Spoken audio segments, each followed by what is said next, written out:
Hey, today I've got some 3 disturbing true 4chan stories that genuinely had me sleeping with the lights on. If you want more of these videos, hit subscribe and drop a like. Let's get into it. My hairstylist has been keeping jars of my hair for over 2 years, and I only found out because she left her phone unlocked. This one came from X, and it starts the way a lot of these do, with something that felt safe. A woman, 26, been seeing the same independent hairstylist for over 2 years. Small private salon set up in the stylist's home studio. One chair, one mirror, just the two of them. OP describes this relationship like it was almost therapeutic. Eyes closed, head tilted back, someone's hands working through your hair. They texted between appointments. The stylist remembered everything. Her job, her breakup, her cat's name. It felt like trust. And then, one afternoon, the stylist stepped out to grab toner. What happens next is the moment the whole thread latched onto. Her phone buzzed, face up on the counter. I wasn't trying to snoop, I just glanced down at it. And the notification preview was a photo. My hair clippings, sitting in a mason jar, with a date written on the lid in silver marker. My first name underneath it. I don't know why I picked the phone up. I don't know why I started swiping, but I did. There were dozens of jars, all labeled by client name and appointment date. And mine outnumbered everyone else's by a lot. Like she had maybe 1 or 2 jars for other clients going back months. She had over 30 of mine, every single appointment. Then I hit the camera roll and my stomach dropped. Candid photos of me, mid-conversation, mid-laugh, eyes closed while she was washing my hair. I never posed for any of them. I never knew they existed. Some were zoomed in on my face. Some were taken from behind the styling chair at angles where I couldn't have possibly seen her holding the phone up. I heard her footsteps coming back down the hallway. I locked the phone, set it back exactly where it was, and sat there while she finished my cut. Her hands in my hair. I didn't say a single word. That's where the first post cuts off. And if you think this is where it peaks, it is not even close. So she's still sitting in that chair. Stylist walks back in with the toner, picks up a comb, and just keeps working. Hands back in OP's hair like nothing happened. And OP has to sit there and let her finish. The rest of that appointment was the longest 45 minutes of my life. She's standing behind me, combing product through my hair, and all I can think about is those jars. Every time she gathered a section, I wanted to flinch. I kept my eyes open the entire time. I have never done that before. I always closed them. When it was over, I sat in my car for 20 minutes before I could drive. I texted my best friend Mia and told her everything. Her first response was, maybe it's a cosmetology portfolio thing, like a texture reference. And I wanted that to be true so badly. But I told her these weren't portfolio shots. They were taken from behind the chair at weird angles. I never knew the camera was pointed at me. Mia went quiet after that. Then I started going back through my own photos from the last year, and that's when it got worse. The stylist had started wearing the same gold-layered necklace I always wear. Same nail color I get every single time. She even bought the exact tote bag I mentioned liking back in September. I didn't connect any of it until I was specifically looking. I checked her public Instagram. Totally normal. Clean grid, client transformations, product recs. But Mia found a second account through a tagged photo from months ago. No name on it. Maybe 30 posts. And every single one was a side-by-side. Her on the left, someone else on the right. Same pose, same angle, outfit replicated as close as possible. I didn't recognize the other person at first because every photo of them was taken without their knowledge. But it was me. All of them were me. So it's not just the hair. It's not just the jars or the photos. She's building herself into a copy of this girl piece by piece. And the part that makes your skin crawl is how patient she was about it. OP didn't catch any of it in real time. The necklace, the nails, the bag, it was all so slow and so small that it just blended into the background. You'd need to lay it all out side by side to even see the pattern, which is exactly what the stylist was already doing on that second account. And OP is about to make a move. Looking back, she probably wishes she'd done it differently. So she does what most people wouldn't. She picks up her phone and texts the stylist directly. I kept it as calm as I could. I just asked her straight up, "What are the jars? Why do you have photos of me I didn't know about?" She responded almost immediately, super casual. Said it was a texture archive, that she keeps hair samples from all her clients so she can reference curl patterns between appointments. called it a professional habit she picked up years ago. I wanted to believe that. I really did. But then I asked about the candid photos, the ones taken from behind the chair while I had my eyes closed. She went quiet. 2 full hours. Nothing. Then she sends me this massive paragraph about how I'm the most beautiful version of what she could be, and that keeping my hair helps her stay connected to the energy, her exact words. I screenshotted everything. I didn't reply. I blocked her number, her main Instagram, the private account, booked a new salon across town the next morning, changed my apartment locks, told my building manager not to let anyone up without calling me first. And for a while, I genuinely thought that was it, that it was deeply unsettling but handled. And for about 3 weeks, it was. The original thread caught fire after that. People had a lot of opinions about what was actually going on here. The jars alone would have me never sleeping again. But the photos? She was documenting you like a specimen. Please tell me you're not still going there. The scariest part is how long this went on before you found out. 2 years of someone harvesting parts of your body and photographing you without consent. I feel sick. The fact that your jars outnumber everyone else's is what gets me. You weren't just a client she was weird about, you were the client. That's exactly what broke me when I was scrolling. I counted at least 19 jars with my name on them. Some of the other clients had maybe 2 or 3, and mine were arranged differently. They were on a separate shelf with better lighting, almost like a display. I thought I was her favorite client in a normal way, like she just enjoyed our conversations. I feel so stupid. Then about 2 weeks later, OP dropped an update, and it changed the whole tone of the thread. She showed up at my gym, looking exactly like me. I went to the gym on Tuesday morning like I always do, and she was there, on a treadmill by the windows. She has never been a member at my gym. I would have seen her. But that's not even the part that got me. She had cut her hair, styled it exactly like mine. The same layers, the same curtain bangs I just got done at my new salon 2 weeks ago. She looked at me and smiled and waved like we were old friends just running into each other. I walked out. Didn't even change my shoes. That night, my friend sent me a screenshot from the private Instagram. New post, a side-by-side. Her selfie next to a candid of me, same angle, same hairstyle. The caption was one word: becoming. I can't describe this feeling as fear exactly. It's more like feeling someone is wearing your skin from the inside out. I tried to file a police report. The officer was sympathetic but said no crime had been committed. No threats, no trespassing, no stolen property. The hair was legally waste material. The photos were taken inside a private business. He told me to call back if something changed. I hung up and sat in my car for 20 minutes staring at the steering wheel. The update thread went off. Becoming. Becoming? She's not admiring you, she's trying to replace you. Get a restraining order yesterday. Seconding this. I work in victim advocacy, and the language pattern here, collecting physical material, candid surveillance photos, then physically mimicking appearance, is textbook fixation escalation. This doesn't plateau.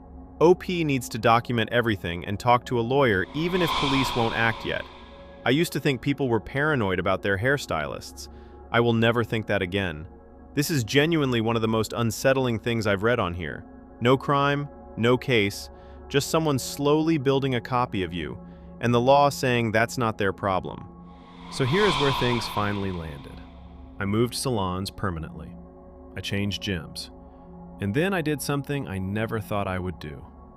I deleted everything. Instagram, TikTok, all of it. Just gone. It felt like going dark, like I was the one in hiding now, running from someone who had been quietly building a version of me piece by piece out of hair clippings and stolen photos. For about 2 days, it actually felt like relief. Like maybe if I just disappeared from the internet, she would lose the thread and move on. Then my friend texted me. The stylist had made a brand new Instagram account. No posts, no bio, just a profile picture you could barely make out. And she had followed every single one of my friends. Every one. Not random people, not loose mutuals. My actual inner circle. People whose names she had no business knowing. I still do not know how she found them. I do not know how long she had been mapping out my entire life while I sat in her chair with my eyes closed, letting her hands work through my hair. I filed for a restraining order consultation the next morning, but if I am being honest, I do not know what she is looking for anymore. I think she already has enough of me to find it. The thread lit up after that one. This is the kind of thing that sounds fake until it happens to you. I had a coworker who used to collect my coffee cups from the trash. People are genuinely unwell. The hair was never the point. The hair was a ritual for her to feel like she was absorbing you. That is the thing about salons and dentists and massage tables, places where you close your eyes and trust a stranger with your body. The violation here was not violent, it was consumptive. Someone decided your identity was theirs to collect, and the law looked at all of it and said, that is not a crime. If that one sat with you the way it sat with me, the next story might not make it any easier, but we are going to get into it. My great-uncle died, and we found filing cabinets full of detailed records on every member of our family going back to 1971. This one came from X, posted by a user called Estate Clearing Throw, back in January 2026. And it starts the way a lot of these do. Someone dies, the family has to clean out the house. But what they found in the basement puts this one in a different category entirely. I, 28 female, need to get this out somewhere because my family is losing it, and I don't know where else to post this. My great-uncle Harold died about 3 weeks ago in his house out in rural Pennsylvania. Lived alone, died alone. Nobody even noticed for 5 days until a neighbor saw the mail stacking up. I feel terrible saying this, but none of us really knew him. He was the quiet one. Showed up to maybe one family reunion a decade, sat in the corner, nursing the same cup of coffee, left before dessert. Never married, no kids, no real connection with any of us. My mom asked me and a few cousins to help clear out the estate since nobody in the older generation wanted to deal with it. The house upstairs was what you'd expect. Old, musty, dated furniture, stacks of newspapers, a kitchen that smelled like it hadn't been aired out in years. Nothing weird. Then we went down to the basement. There was a locked door at the end of the hallway down there. My cousin Kyle had to pry it open with a crowbar.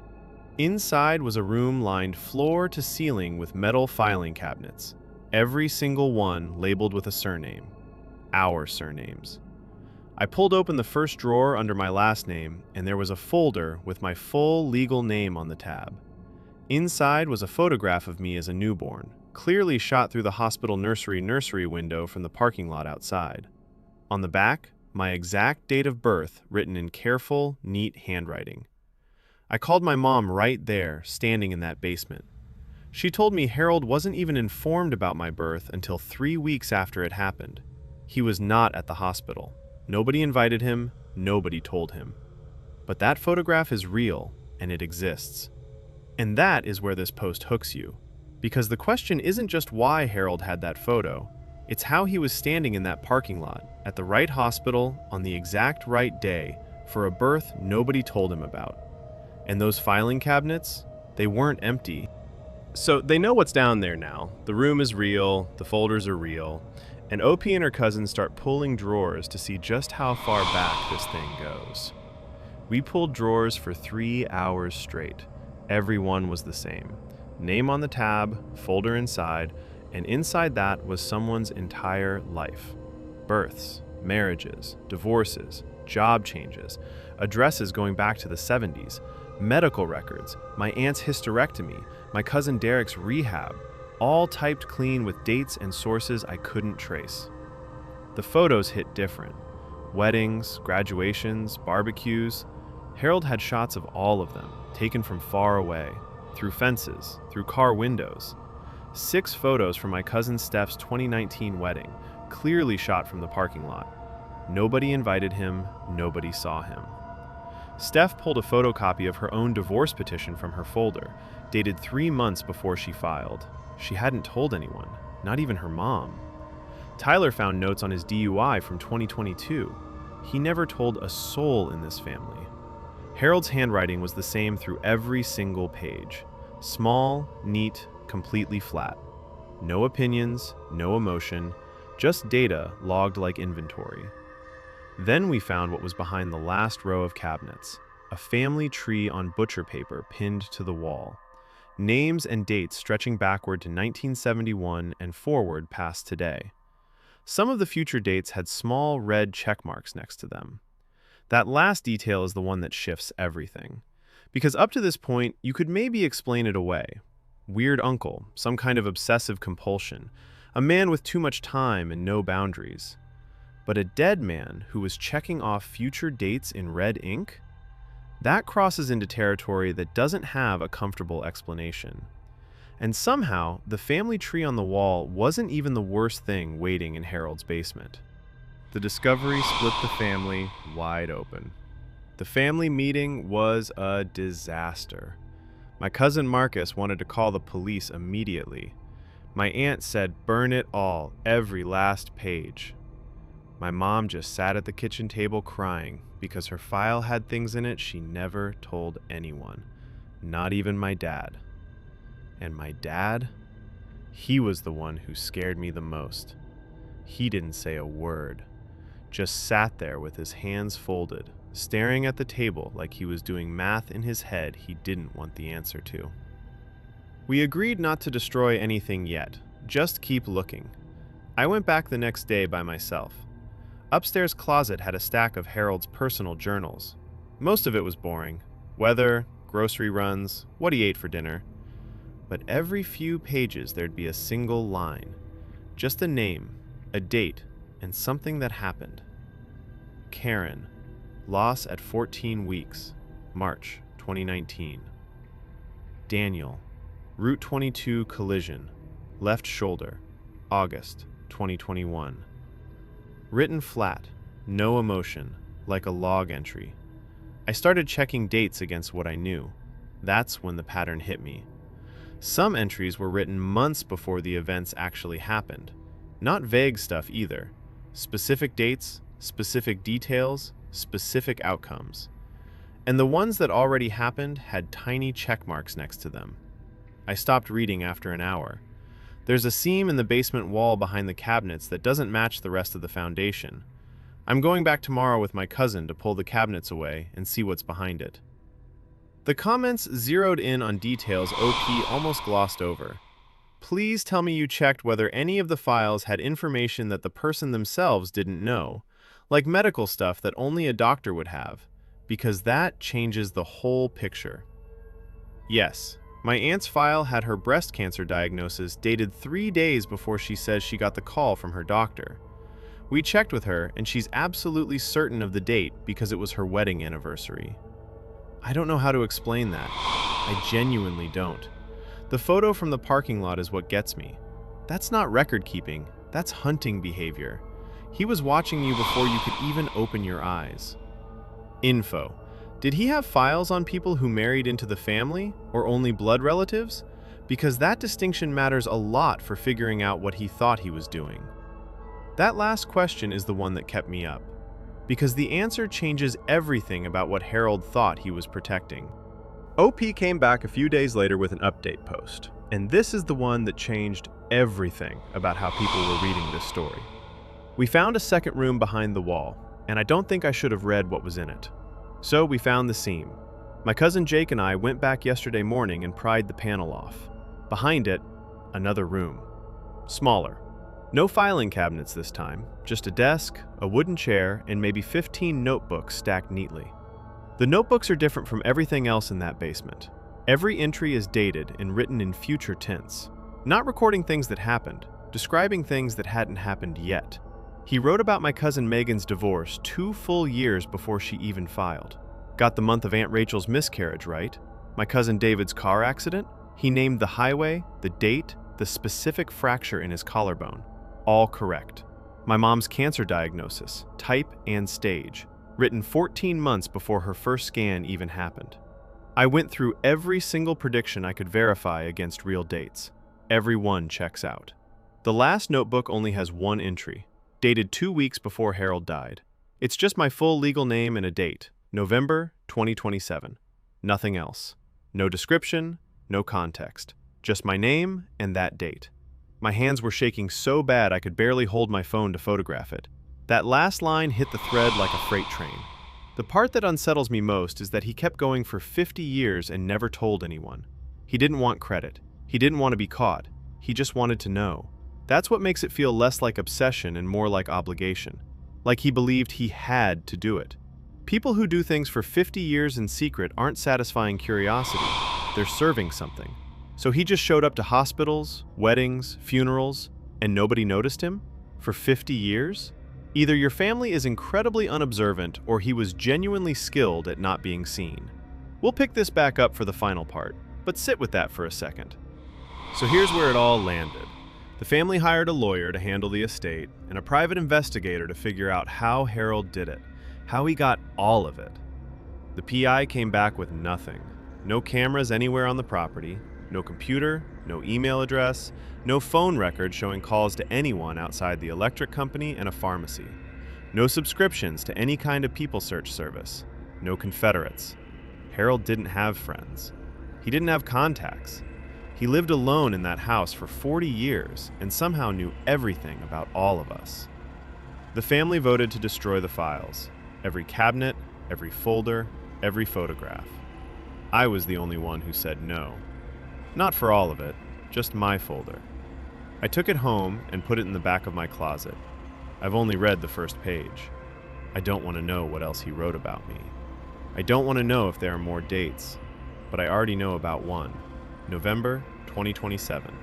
My name and that date in his handwriting in the last notebook, written 2 weeks before he died. I don't know what it means. Some mornings I wake up and almost convince myself it's nothing, but he was never wrong about anyone else. One comment cut right through everything else. I've done estate clearing professionally for 12 years. I have never heard of anything like this. The filing system alone, that's thousands of hours of work. This was his life's purpose. The worst part isn't that he knew, it's that he was right every time, which means he's probably right about you too. That's what stays with me. This wasn't surveillance. A PI tore Harold's life apart and found nothing. No tech, no contacts, no trail. Whatever Harold was doing, it doesn't fit inside any explanation that makes you comfortable. Someone who shared your blood sat alone in a basement for decades and knew your life better than you did, knew things before they happened. And if he was right about everyone else, the question OP can't stop asking is whether he's right about her, too. November 2027 is 18 months away. All right, on to the next one. My online friend of 6 years showed up at my university with printed photos of my apartment building, 26, female. This next one sat with me for a while. It was posted on X by a user called Fog and Static, dated January 14th of this year, and it starts out sounding almost normal. OP is a 26-year-old grad student. She's been keeping up an online friendship for 6 years with someone she has never once met face-to-face, never video called, nothing. And she is about to find out exactly what that blind trust cost her. So I've had this online friend, I'll call him Jake, for about 6 years now. We met in a pretty niche Discord server back when I was 20. Hit it off immediately. Daily messages, memes, venting about school and life. He was genuinely one of my closest friends even though we never met in person. We never video called, not once. I was always careful about my privacy online. He didn't know my last name, I never geotagged photos, never mentioned my university by name. I thought I had it completely locked down.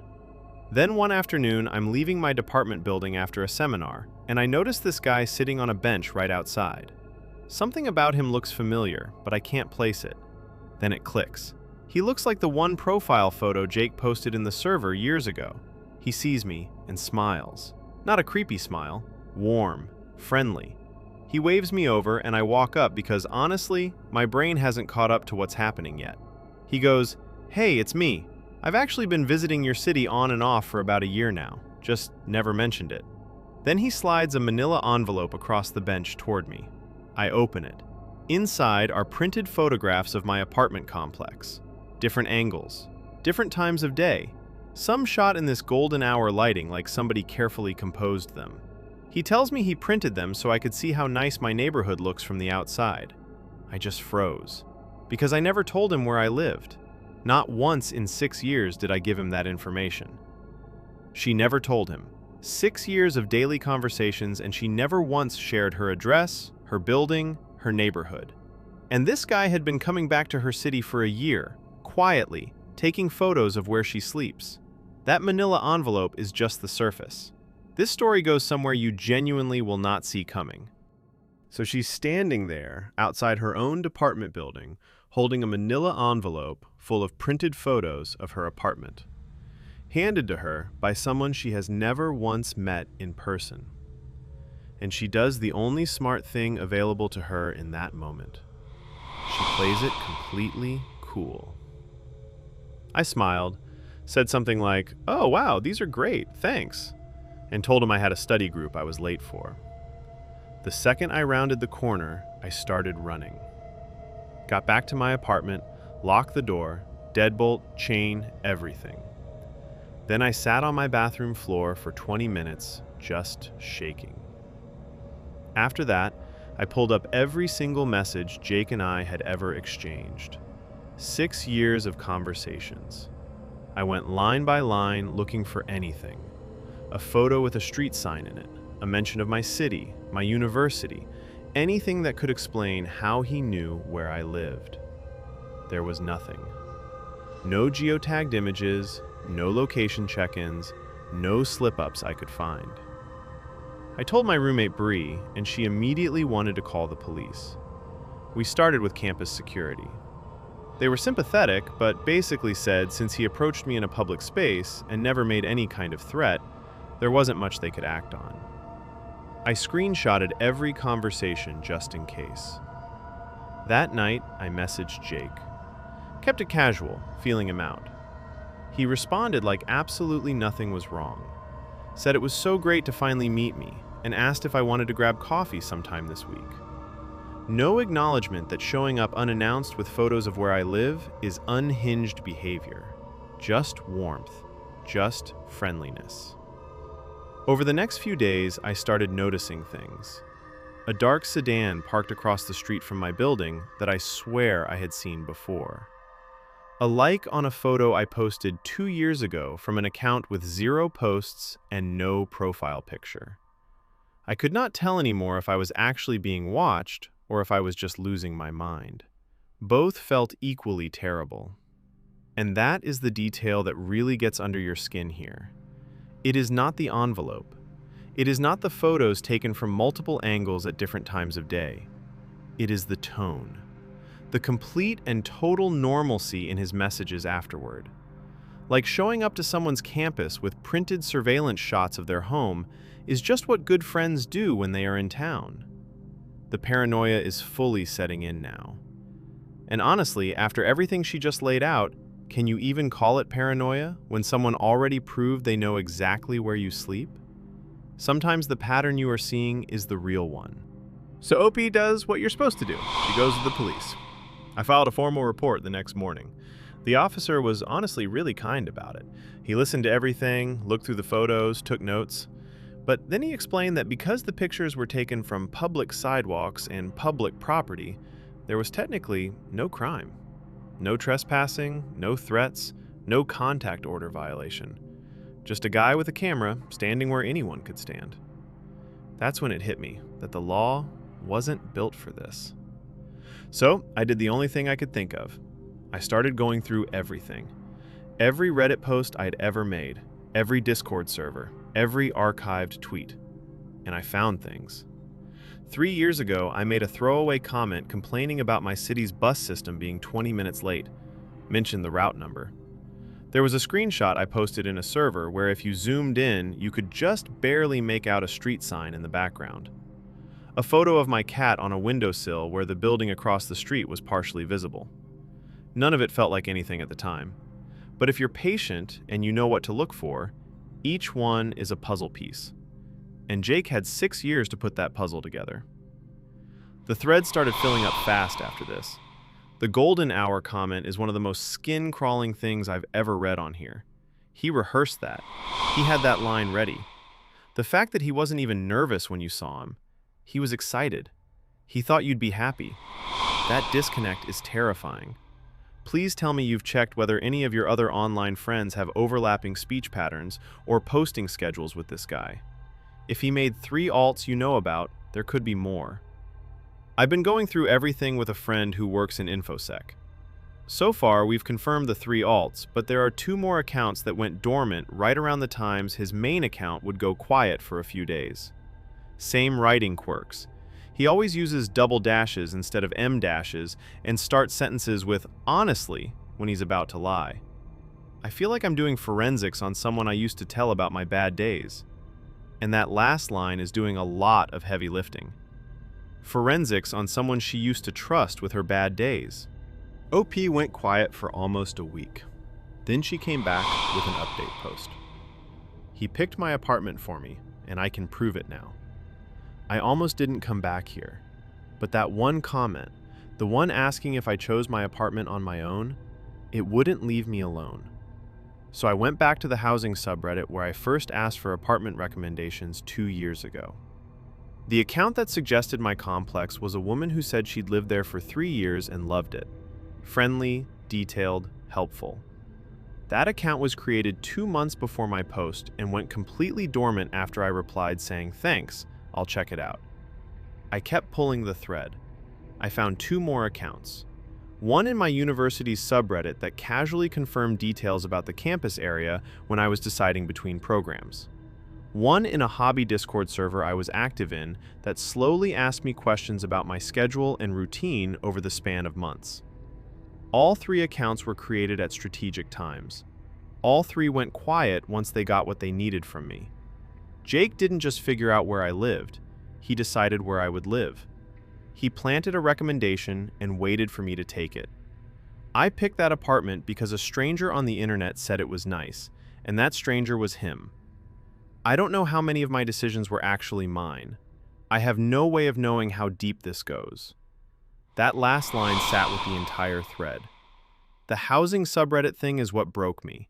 He literally herded you into an apartment he already had mapped out. That's not a crush, that's a project. That's not a crush, that's a project, is going to live in my head permanently. The amount of patience it takes to plant a housing recommendation months in advance and just wait for someone to take the bait. That's not impulsive, that's architectural. 6 years. 6 years of chatting with someone, and they're building a dossier on you the entire time. I genuinely feel sick reading this. This is where Fog and Static closes it out. I filed for a restraining order, and it was granted pretty quickly once the judge saw the photos, the alt accounts, and the timeline I put together. Campus police matched Jake to the university's security footage from multiple dates going back months. Real name, real face, all of it confirmed. But here is the part that still makes me sick. He was never charged with anything. Everything he did was technically legal. Sitting on a public bench, taking photos of a building from public property, making Reddit accounts and recommending apartments. None of it crossed a single criminal line. I transferred to a different university in a different city to finish my program, started over completely. I deleted every social media account, every Discord server, every anonymous handle I have ever used. 6 years of digital life just gone. And honestly, the stalking itself is not even the worst part anymore. The worst part is that I have no idea how many of my other online contacts might have been him under a different name. Every friendly stranger in a forum, every new person who joins a server I am in, every casual DM from someone I thought I knew, they all carry that question mark now. I do not think that ever goes away. Some part of me is always going to be looking over my shoulder, even in spaces that are supposed to feel safe. One comment on this final post really sat with me. I keep thinking about how normal all those conversations must have felt for 6 years. Just 2 people talking about games or whatever. And the whole time he's refining a map of your life. That one lands hard. This story breaks something about the way we think about being online. We talk about digital privacy like it is a setting you can just toggle. But Fog and Static did everything right. No last name, no location tags, no video calls, and it still was not enough. We all leak more than we think. In the backgrounds of our photos, in our throwaway comments, in the patterns of when we log on and off. The scariest predators are not the ones who find you. They are the ones who let you think you found your own way. That is the last story for today.